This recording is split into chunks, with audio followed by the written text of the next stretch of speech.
Good day everyone, welcome to Math with Teacher Justin. On today's topic, we're going to talk about solving zeros of a quadratic function using completing the square.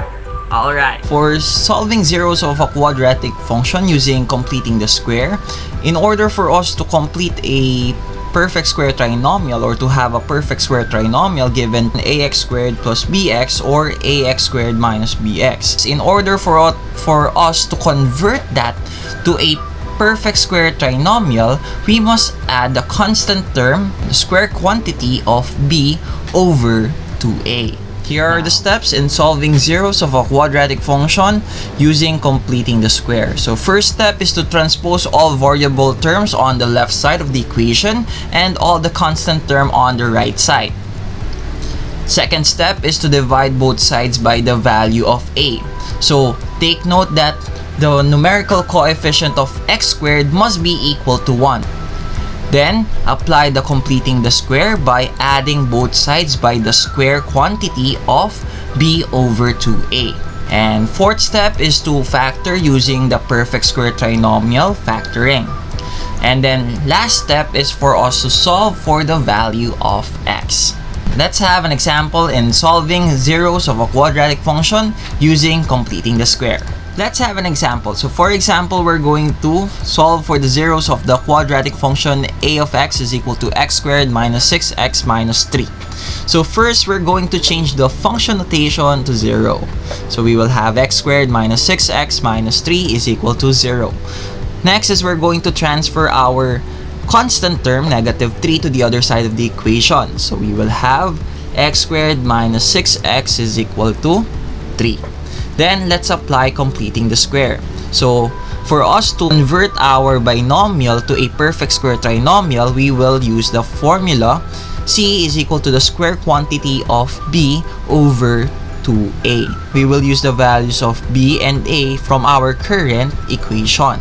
So b is negative 6 and a is equal to 1. So let's simplify. We will have negative 3 squared, and negative 3 squared is positive 9, and we're going to add both sides by positive 9. We can now combine like terms for our right side. So we will have x squared minus 6x plus 9 is equal to 12. Now let's factor our polynomial using perfect square trinomial factoring. So we will have the square quantity of x minus 3 is equal to 12. Now let's isolate the variable x by getting the square root of both sides. Please take note, we always get the positive and negative root of the given number. So in this case, we will have x minus 3 is equal to positive negative 2 square root of 3. Now let's transfer negative 3 to the other side of the equation. So our zeros of this quadratic functions are 3 minus 2 square root of 3 and 3 plus 2 square root of 3. Alright, let's have another example. So for example, we're going to solve for the zeros of a quadratic function b of x is equal to x squared plus 10x plus 50. So first is we're going to replace our function notation to 0. So we will have x squared plus 10x plus 50 is equal to 0. Now let's solve for the value of x using completing the square. So first is we need to transfer positive 50 to the other side of the equation, having x squared plus 10x is equal to negative 50. Now that we isolated our variable term and our constant term, we can now apply completing the square. So in order for us to make our binomial a perfect square trinomial, we will use this formula. C is equal to the square quantity of b over 2a. Let's substitute the values of our a and b from our current equation. So b is 10 and a is equal to 1.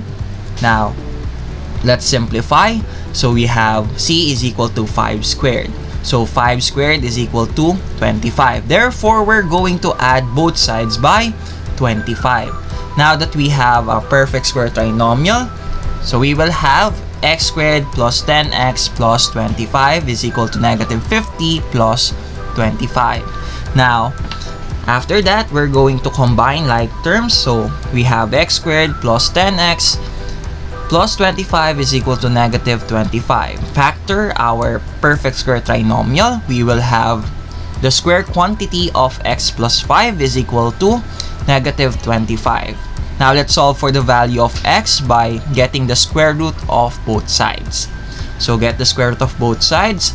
Take note that we have a negative radicand. Therefore, we're going to use simplifying complex number. Yan. So let's simplify. We will have x plus 5 is equal to positive negative 5i. Take note that the square root of negative 1 is equal to I. Okay, then we transfer positive 5 to the other side of the equation. We will have x is equal to negative 5 plus minus 5i. Now, the zeros of our quadratic functions are negative 5 minus 5i and negative 5 plus 5i. Let's have another example. So for example, we're going to find the zeros of the quadratic function c of x is equal to negative 3x squared plus 12x plus 24.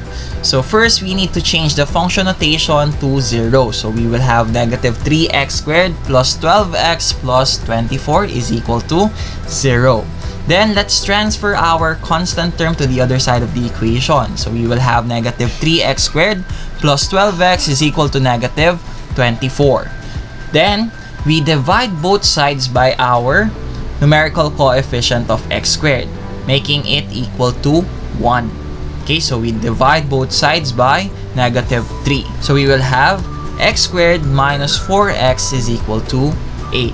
It's very important for you to change your numerical coefficient of x squared to 1 because it is easier to convert or to make a perfect square trinomial if we have 1 as our numerical coefficient. Okay. Next step is for us to apply completing the square. So in order for us to complete this binomial and convert this to a perfect square trinomial, we will use the formula c is equal to the square quantity of b over 2a. So let's substitute the values of a and b to our current equation.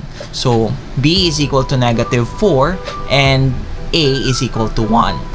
Let's simplify. We will have negative 2 squared and negative 2 squared is equal to 4. Now, this value of c, we will add this to both sides of the equation.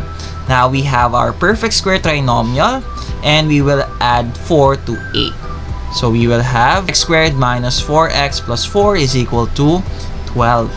Now, let's get the factor of our perfect square trinomial. We will have the square quantity of x minus 2 is equal to 12.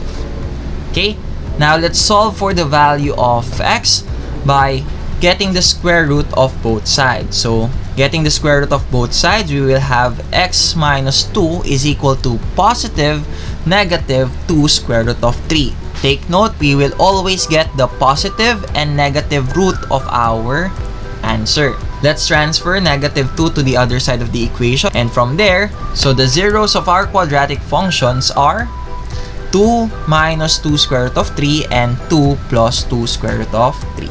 Alright.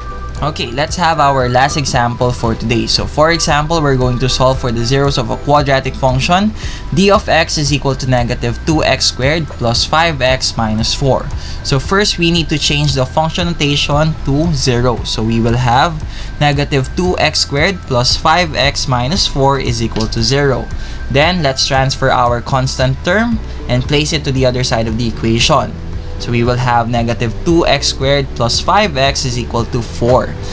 Then after that, let's divide both sides by negative 2. The reason why we divide both sides by negative 2 is for us to have a value of a that is equal to 1 so that we can have a perfect square trinomial. So we will have x squared minus 5 over 2x is equal to negative 2. Now that we have our binomial and we have our isolated constant term, we can now convert this to a perfect square trinomial by applying completing the square. So we use the formula c is equal to the square quantity of b over 2a. Let's substitute the current value of b and a, which is for b it is negative 5 over 2 and our a is equal to 1. Now simplifying this, we will have negative 5 over 4. Simplifying that, we will have 25 over 16. By the way, if you want to use the old or the original values of A and B, you will end up having the same value of C. C will be added to both sides of the equation, so we will add 25 over 16 to both sides of the equation. Okay, so combining like terms and factoring our perfect square trinomial, we will have the square quantity of x minus 5 over 4 is equal to negative 7 over 16. Now, let's solve for the value of x by getting the square root of both sides. So, getting the square root of both sides, we will have x minus 5 over 4 is equal to, when we get the square root of a fraction, we get the square root of the numerator and the square root of the denominator separately. So for our numerator, it will be I square root of 7 because we have a negative radicand all over 4. So we will have positive negative I square root of 7 over 4. Now let's transfer negative 5 over 4 to the other side of the equation. We will have x is equal to 5 over 4 plus minus I square root of 7 all over 4. Now, since we have the same denominator, we can place them in one denominator. We have x is equal to 5 plus minus I square root of 7 all over 4. And the zeros of this quadratic functions are 5 minus I square root of 7 all over 4 and 5 plus I square root of 7 all over 4. Alright, now that you already know how to solve zeros of a quadratic function using completing the square, it is your turn to try it. Please click the link in our description box below in order for you to test your skills. That's it for today. Again, I'm Teacher Justin. Goodbye, God bless, and stay safe. See you on my next video. Peace!